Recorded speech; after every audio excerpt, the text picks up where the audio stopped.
Mari kita berdoa. Bapa di surga, kami bersyukur untuk kesempatan di mana kami boleh sekali lagi datang di rumah Tuhan. Kami akan membaca dan merenungkan firman-Mu. Biar Engkau yang menyiapkan hati kami. Engkau berkata-kata kepada kami, firman-Mu sungguh menjadi berkat. Hamba-Mu di dalam segala kekurangan, di dalam segala keterbatasan. Biarlah Tuhan yang melengkapi dan menguatkan. Terima kasih, di dalam nama Yesus kami berdoa.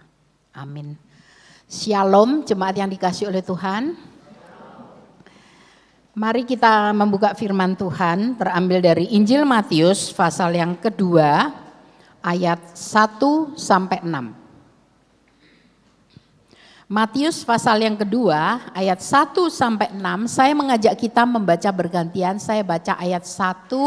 Silakan Bapak Ibu Saudara baca ayat 2, demikian bergantian sampai dengan ayat yang ke-6. Sesudah Yesus dilahirkan di Bethlehem di tanah Yudea pada zaman Raja Herodes, datanglah orang-orang Majus dari timur ke Yerusalem.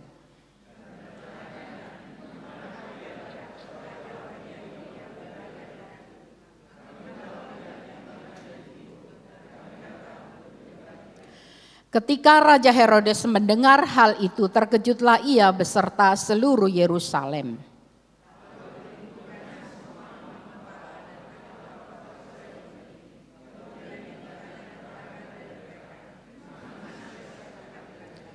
Mereka berkata kepadanya, di Bethlehem tanah Yudea, karena demikianlah ada tertulis dalam kitab Nabi.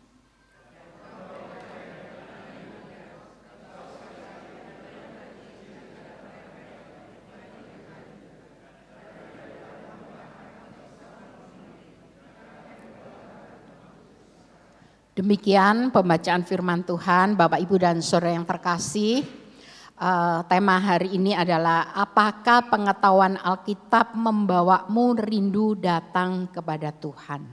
Nah, sebelum kita menjawab ini, kita semua saya pikir setuju bahwa sebagai orang yang percaya kepada Tuhan, kita perlu belajar membaca firman Tuhan. Karena melalui semuanya itu kita akan bertumbuh di dalam iman, pengenalan, dan kasih kepada Tuhan.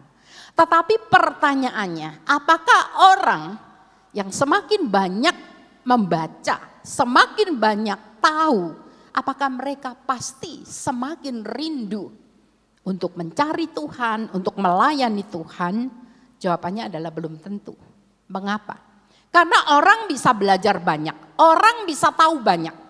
Tetapi itu mungkin hanya sekedar mengisi otaknya saja. Tetapi firman itu tidak pernah menyentuh hatinya. Sehingga kalau ini yang terjadi, benarkah pengetahuan itu akan membuat hati seseorang itu rindu untuk mencari Tuhan, menyembah Tuhan, melayani Tuhan, mengasihi Tuhan. Saya teringat ya waktu Tuhan memberikan kesempatan kepada kami ya ke Israel begitu. Nah, kami sampai di satu tempat yang namanya Via Dolorosa ya. Itu ada gambarnya ya yang kuning-kuning tembok. Nah, di situ disebut sebagai Via Dolorosa atau jalan kesengsaraan atau jalan penderitaan, di mana Yesus itu memikul salib menuju akan Bukit Golgota.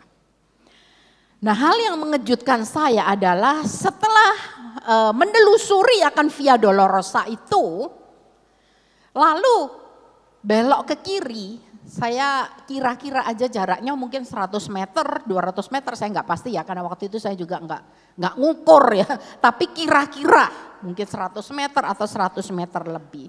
Di situ jadi begitu jalan belok kiri, di ujung sana itu ada yang namanya tembok ratapan. Nah, di tempat itu orang-orang Yahudi yang masih menantikan akan datangnya Mesias, mereka akan datang ke tempat itu, mereka membaca kitab Taurat, lalu menempelkan tangan di tembok itu sambil meratap, berdoa, supaya apa? Supaya Mesias itu segera datang dan bait Allah itu dibangun kembali. Nah, mengapa? Mereka tahu itu jalan salib, itu Via Dolorosa. Tuhan pernah melewati jalan itu, Yesus itu pernah disalib. Sangat dekat sekali dengan tembok ratapan. Tapi mengapa mereka yang tahu, mereka sesungguhnya belum menerima Yesus sebagai Tuhan dan Juru Selamat? Karena mereka itu tahu, tetapi hatinya tidak tersentuh. Dan mereka masih mengharapkan Mesias yang akan membebaskan mereka pada saat itu dari penindasan Romawi.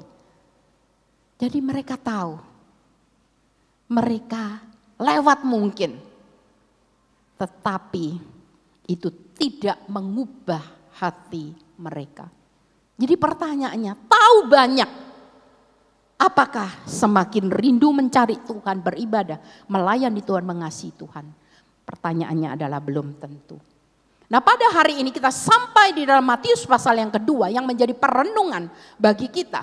Di mana kita juga bisa belajar dari orang-orang yang tahu pada saat itu. Tapi mereka tidak mengalami perjumpaan dengan Yesus secara pribadi. Nah, kalau kita melihat di dalam Matius pasal 2 ayat 1. Lalu dikatakan juga ayat yang kedua. Mereka berbicara tentang yang namanya bintang. Nah, apa itu bintang? Ya, bintang itu ada bermacam-macam pendapat. Ada yang mengatakan itu planet Jupiter, Saturnus, ada yang mengatakan itu supernova, komet. Namun yang jelas di dalam ayat yang ke-9 bahwa bintang itu adalah yang lain dari biasanya, sesuatu yang supernatural. Di mana dengan penampakan bintang itu telah melibatkan tidak hanya orang Majus, tetapi juga pertanyaan tentang bintang itu diajukan oleh Herodes kepada ahli Taurat dan juga kepada para imam kepala pada saat itu. Nah, saya ingin kita bersama-sama belajar melalui kisah yang terjadi yang dicatat di dalam Matius pasal yang kedua. Apa yang menyebabkan mereka yang tahu tetapi tidak mengalami perjumpaan secara pribadi dengan Tuhan Yesus. Tetapi mereka yang mungkin sebelumnya kurang tahu atau tahu sedikit. Tapi ketika mereka terus belajar, ketika mereka terus bertanya, ketika mereka terus mencari, mereka sungguh berjumpa dengan Yesus. Yang pertama, kita akan melihat siapa orang-orang yang terlibat di dalamnya. Yaitu yang pertama yang disebut sebagai Herodes. Nah, kita tahu Herodes pada zaman Yesus dilahirkan, dia itu menjadi pemerintah atas Yudea di bawah kekuasaan Romawi. Dan dia sangat terkenal dengan perannya, yaitu membunuh bayi-bayi 2 tahun ke bawah. Nah, dia sebagai seorang pemimpin daripada orang-orang Yahudi, saya percaya dia tahu banyak, atau paling tidak dia mendengar lebih banyak tentang Yesus dan kelahirannya. Lalu di dalam ayat yang pertama, di situ dikatakan bahwa ketika Herodes itu memerintah, dia juga adalah raja yang kaya, raja yang punya kekuatan politik dan setia kepada pemerintahan Romawi. Tetapi dia juga adalah seorang raja yang sangat mencintai kekuasaan. Sehingga dia akan melakukan segala sesuatu. Menyingkirkan apapun yang mencoba mengancam kedudukannya. Mengancam akan kekuasaannya. Itu Herodes. Lalu bagaimana dengan imam yang disebutkan di sini? Imam kepala. Ya, kalau kita mencoba belajar dikatakan mereka merupakan para pelayan bait Allah yang bertanggung jawab di dalam hal penyembahan.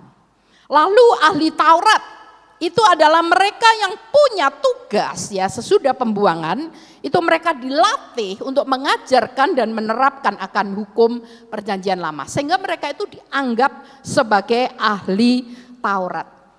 Dan imam kepala dan ahli Taurat ini tinggal di Yerusalem sehingga ketika pertanyaan tentang bintang itu muncul maka mereka adalah orang yang ditanya.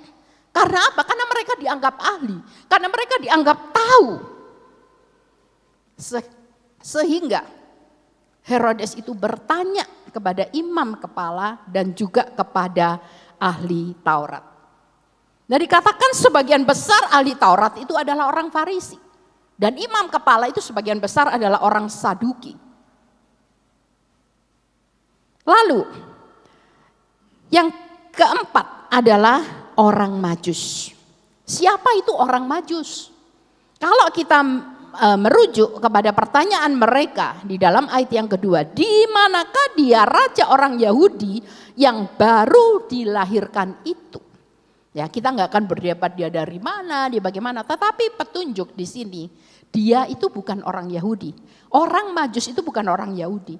Dan orang Majus itu tidak punya pengetahuan yang banyak tentang kelahiran Mesias.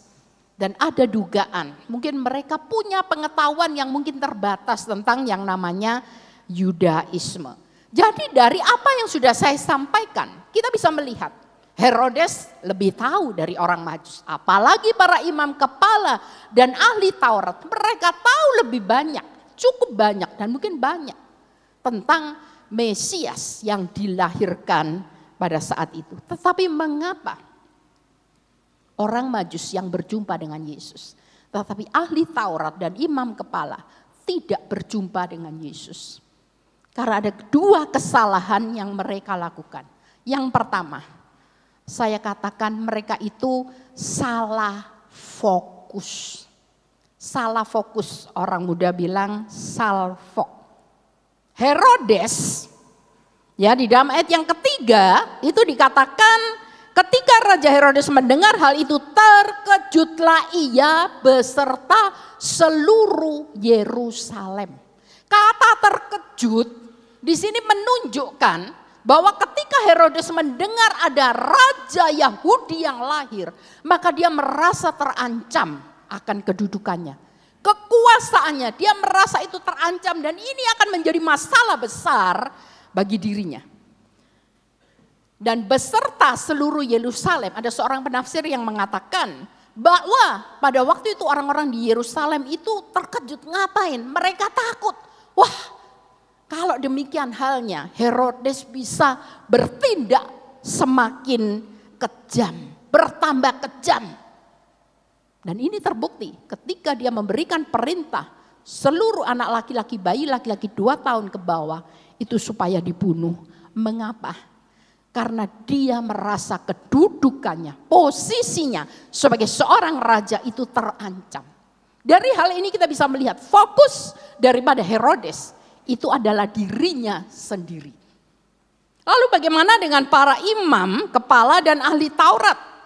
Kalau kita baca di dalam catatan Injil Matius dari pasal 1 sampai 28, di situ kita bisa melihat bagaimana para imam kepala ini juga yang membuat Yesus menderita. Mereka yang menangkap, menyerahkan dan juga menyalibkan Yesus.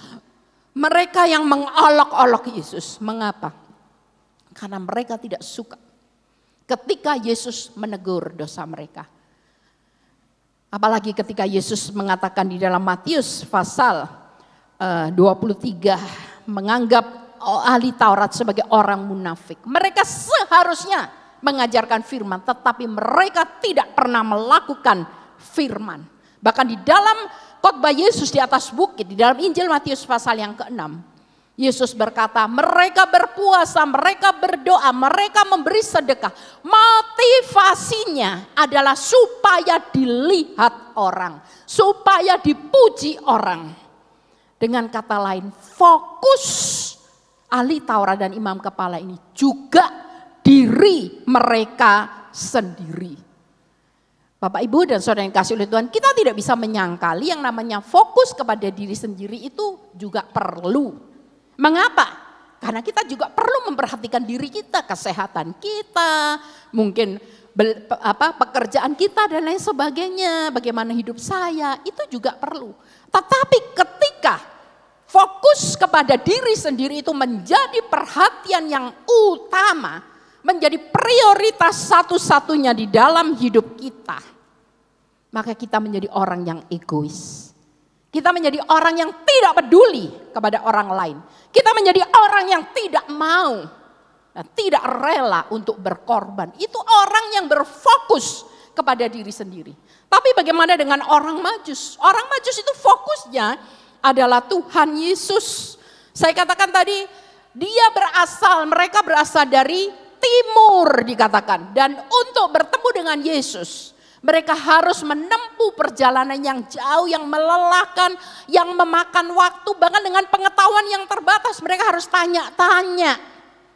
Tapi mereka rela melakukannya. Mengapa? Karena fokusnya adalah Yesus. Bahkan ketika mereka pulang, dikatakan ya di dalam ayat yang ke-12, mereka melalui jalan yang lain. Mengapa? Karena mereka sudah diperingatkan dalam mimpi. Padahal sebelumnya Herodes sudah berpesan, balik ya ke sini, laporlah ke saya, gitu kan?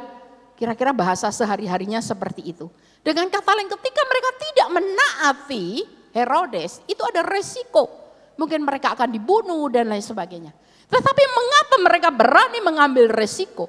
Mengapa mereka mau berlelah-lelah? Mengapa mereka mau memberikan waktu yang tidak sedikit?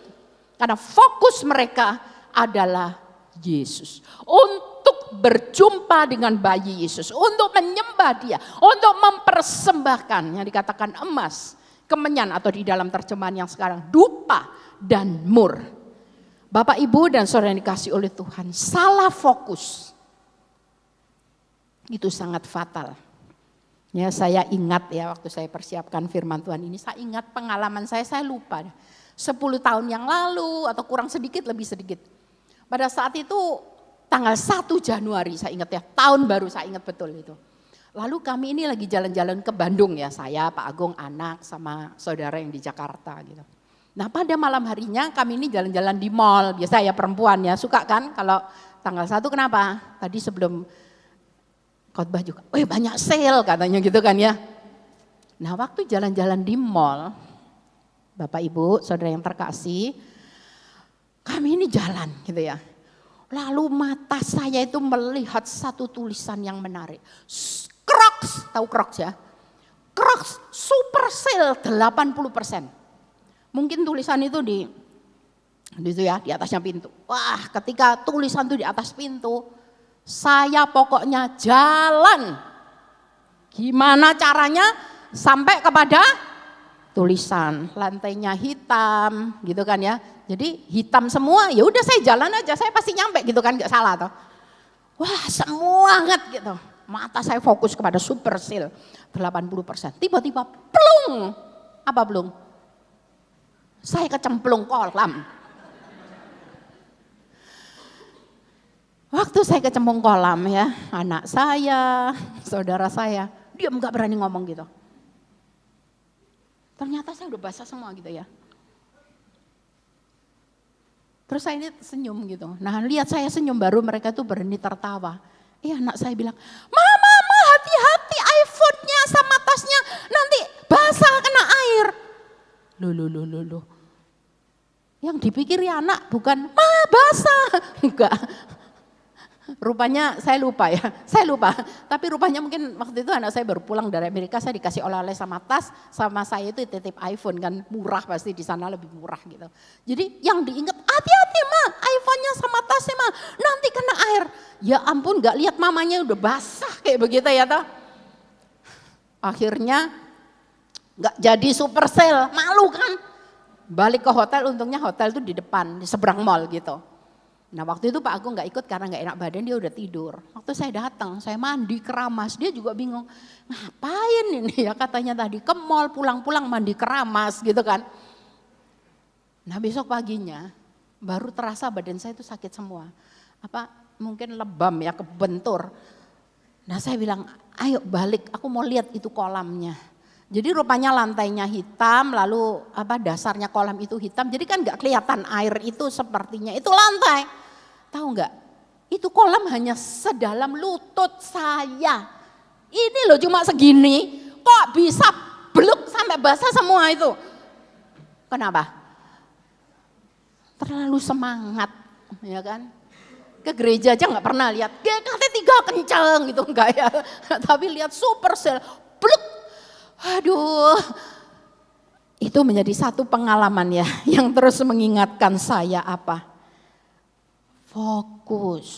fokus yang benar, hati-hati. Bapak Ibu, apa yang menjadi fokus kita di dalam kita beribadah kepada Tuhan? Kalau kita hanya fokus kepada diri kita sendiri, supaya saya senang, supaya saya puas, supaya saya untung, supaya saya diberkati, supaya saya.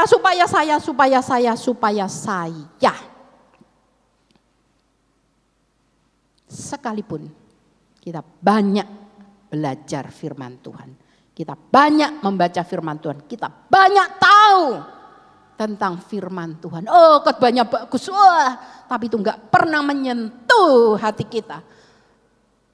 Cuman ada di kepala kita. Tidak ada kerinduan di dalam hati kita untuk kita mengasihi Tuhan, untuk kita melayani Tuhan, untuk kita semakin rindu dekat pada Tuhan. Sekali lagi, firman itu penting, tapi jangan itu hanya dijadikan sebagai pengetahuan yang tidak pernah menyentuh hati kita. Yang kedua, yang pertama apa? Salfok, apa? Salah fokus. Yang kedua, salhar. Apa salhar?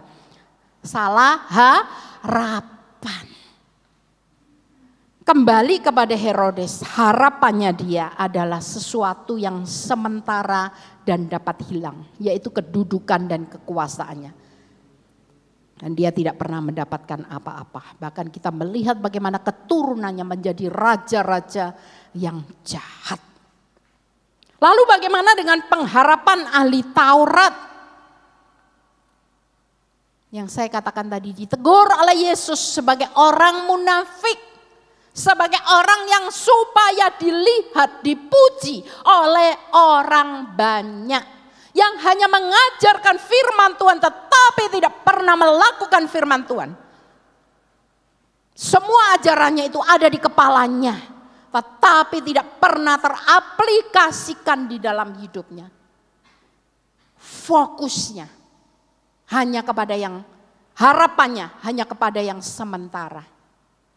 Dan itu tidak pernah, pengetahuannya tidak pernah membawa dia berjumpa dengan Yesus. Bagaimana dengan juga para imam bersama ahli Taurat tadi saya katakan.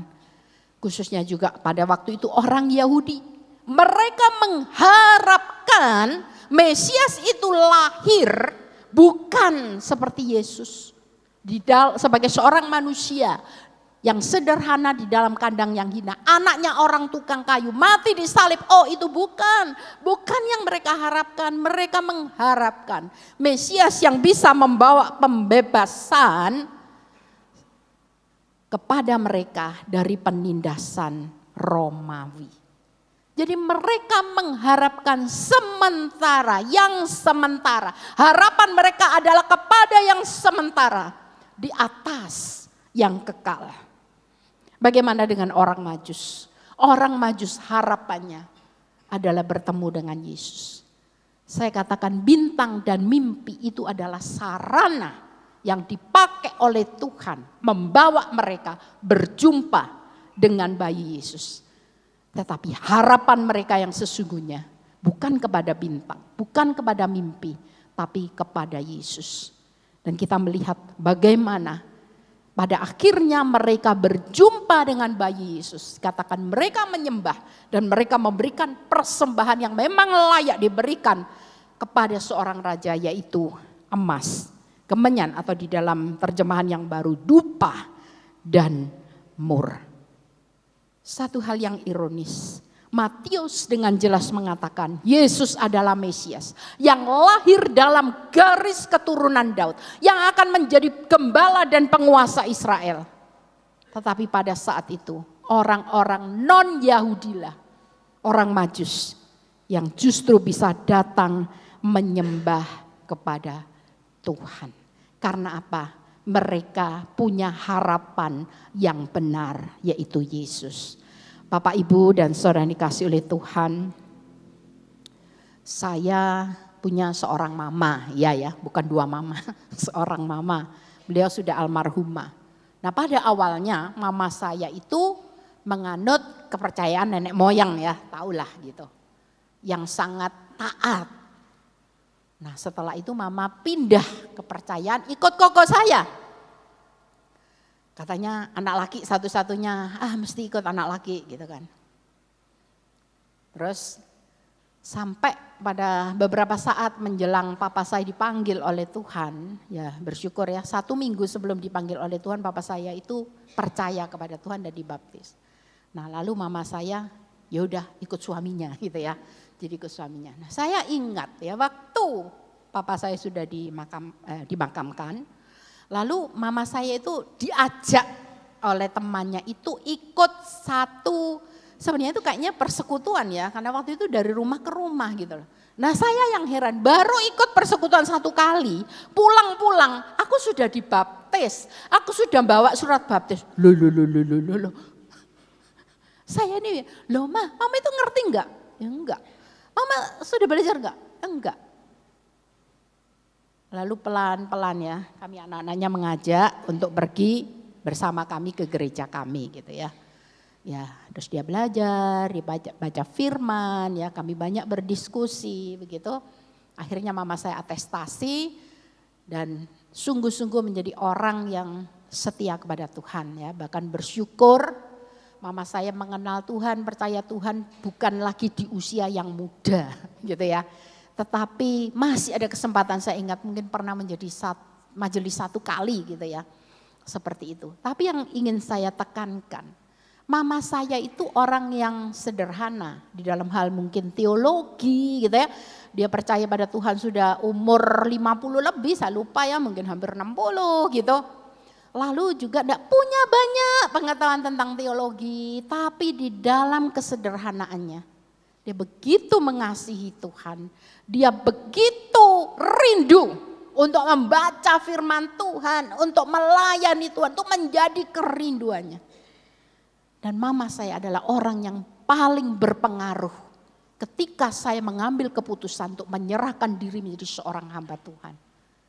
Saya menyerahkan diri menjadi seorang hamba Tuhan adalah ketika saya umur 15 tahun, waktu saya kelas 3 SMP, saya ikut camp remaja di STT Aletheia. Saya menyerahkan diri. Tapi saya lupa, saya nggak mau jadi hamba Tuhan, lulus SMA saya kuliah, saya kerja gitu ya. Sampai 8 tahun kemudian umur 23 Tuhan mengingatkan kembali panggilannya kepada saya dan saya harus mempersembahkan diri. Nah waktu itu saya kembali menghadiri sebuah KKR begitu ya, saya ingat waktu itu pengkhotbahnya bicara tentang penjala manusia, saya nangis sepanjang khotbah. Lalu diadakan tantangan, siapakah yang mau menyerahkan diri menjadi hamba Tuhan? Saya bilang, saya tidak mau, saya tidak mau, saya tidak mau. Betul-betul saya tidak mau. Tapi saya nggak bisa melarikan diri dari panggilan Tuhan. Sudah 8 tahun Tuhan memanggil saya. Lalu akhirnya saya mengangkat kembali untuk kedua kalinya tangan saya. Saya berkata, oke Tuhan, saya mau gitu ya. Tapi pulang ke rumah, waktu itu papa saya baru dipanggil oleh Tuhan ya. Oh belum dipanggil. Jadi waktu itu kejadian bulan Maret, papa saya dipanggil Tuhan tuh bulan Mei ya. Tahun 1985 saya ingat. Lalu setelah papa saya meninggal, saya bilang enggak wis aku tak kerja aja ya. Karena terus adik saya itu sudah masuk STT Aletheia gitu kan ya. Masa saya masuk juga, kasihan mama saya, itu pikiran saya. Tapi saya sungguh tidak ada damai di dalam saya melarikan diri dari panggilan itu. Kayaknya saya sakit terus ya, sakit mungkin stres atau apa. Sampai pada suatu hari saya terbaring 10 hari di atas tempat tidur. Dan pada saat itu mama saya berlutut di kaki saya. Dan dia berdoa, Tuhan kalau engkau mau memanggil anak saya rela Tuhan. Tapi kasihanilah dia. Jangan dia terus sakit seperti ini. Doa mama itulah yang menggerakkan hati saya. Saya menangis di hadapan Tuhan dan saya berkata, Tuhan orang lain rela. Mengapa saya tidak merelakan diri saya untuk mempersembahkan diri menjadi seorang hamba Tuhan. Ya, gak saya lanjutkan cerita panggilan ini. Tetapi yang ingin saya katakan, mama saya yang begitu sederhana. Tapi ketika dia sungguh-sungguh rindu mencari Tuhan, dia baca firman di dalam kesederhanaan imannya. Dia merelakan anaknya yang kedua, akhirnya juga adik saya, ya jadi kami 3 orang gitu bersama-sama masuk sekolah teologi. Oleh karena itu, mengapa ini bisa terjadi? Karena Dia menaruh harapannya kepada Tuhan. Mama saya disidang oleh keluarga besar, kamu mama paling bodoh. Mengapa 3 anakmu jadi hamba Tuhan? Mereka sudah kuliah baik-baik, harusnya punya karier yang baik begitu ya. Kira-kira seperti itu. Tapi dia menaruh harapannya kepada Tuhan. Bahkan saya ingat tiap pagi dia bangun, dia berlutut di hadapan Tuhan. Dia mendoakan anak-anaknya. Ini menjadi satu figur yang luar biasa bagi kita. Bapak, Ibu, dan saudara yang dikasih oleh Tuhan. Ketika kita belajar firman Tuhan. Ketika kita beribadah kepada Tuhan. Ketika kita melayani Tuhan. Apa yang menjadi harapan kita? Apakah harapan kita untuk menyenangkan diri sendiri? Atau harapan kita adalah untuk menyenangkan Tuhan? Ketika mama saya berdoa seperti itu. Dia tahu inilah yang menyenangkan Tuhan. Sekalipun mungkin sebagai seorang mama, dia sebenarnya juga berat baru saja ditinggalkan suaminya. Satu persatu anak-anaknya masuk sekolah teologi, itu berat. Tapi dia mau menyenangkan Tuhan. Hari ini berapa banyak, maaf ya, kita ke gereja, mengapa? Tadi juga saya katakan, minggu pertama ke gereja A, musiknya enak. Minggu kedua ke gereja B, khotbahnya enak. Minggu ketiga ke gereja C, komunitasnya bagus. Minggu keempat ke gereja D, kenapa? Pendetanya perhatian. Minggu kelima pusing kepalanya. Saya tanya, apa yang dia cari? Apakah dia akan pernah merasa puas? Ketika kita belajar firman Tuhan, ketika kita beribadah kepada Tuhan, ketika kita melayani Tuhan, harapan kita itu apa? Menyenangkan diri saya, memuaskan keinginan saya, atau saya ingin menyenangkan Tuhan? Kalau fokusnya ada dalam diri kita, harapannya adalah supaya saya begini. Kita tidak akan pernah bertumbuh di dalam Tuhan. Hati kita tidak rindu sebenarnya. Sungguh-sungguh datang kepada Tuhan. Bapak, Ibu, dan saudara yang kasih oleh Tuhan. Saya ingin katakan tidak ada gereja sempurna di dalam dunia ini.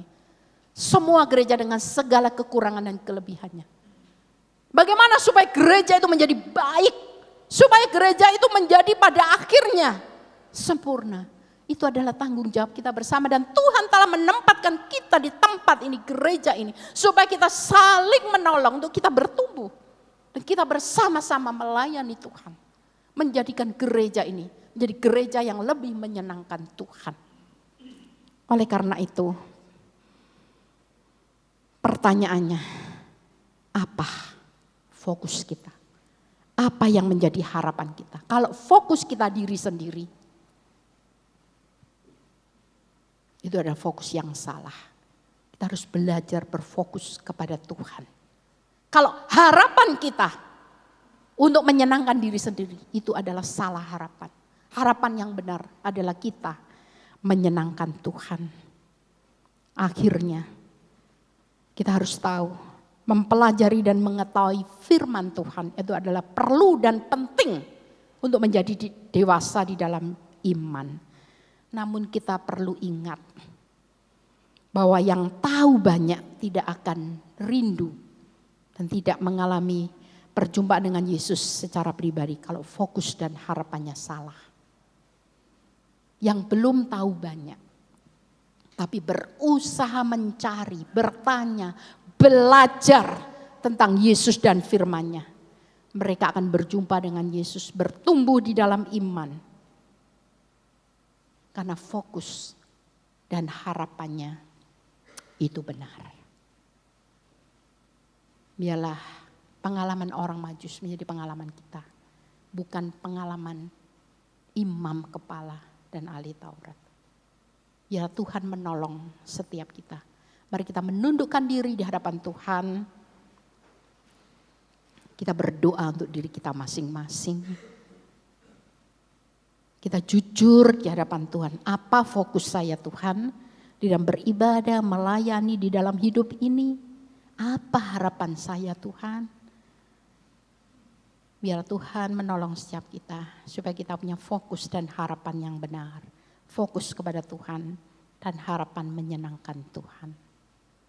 Bapa di surga, kami bersyukur Tuhan. Di dalam minggu Advent yang ketiga ini, kami boleh sekali lagi diingatkan bagaimana seharusnya kami menjadi anak-anak Tuhan. Bagaimana seharusnya kami beribadah kepada Tuhan. Bagaimana seharusnya kami juga melayani Tuhan. Dan bagaimana seharusnya kami hidup sebagai seorang anak Tuhan. Bapa, di dalam segala hal yang mungkin mencoba mengalihkan fokus dan harapan kami sungguh rindu Tuhan. Roh Kudus menguasai hati dan pikiran kami, menguasai hidup kami. Supaya kami fokus kepada Engkau di dalam hidup kami sungguh rindu untuk menyenangkan Tuhan.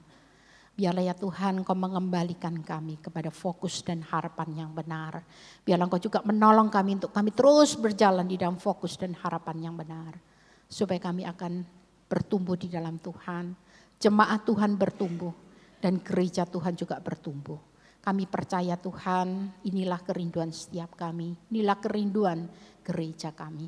Kiranya Tuhan yang tolong, kiranya Tuhan juga akan memimpin kami. Di dalam nama Yesus kami berdoa. Amin.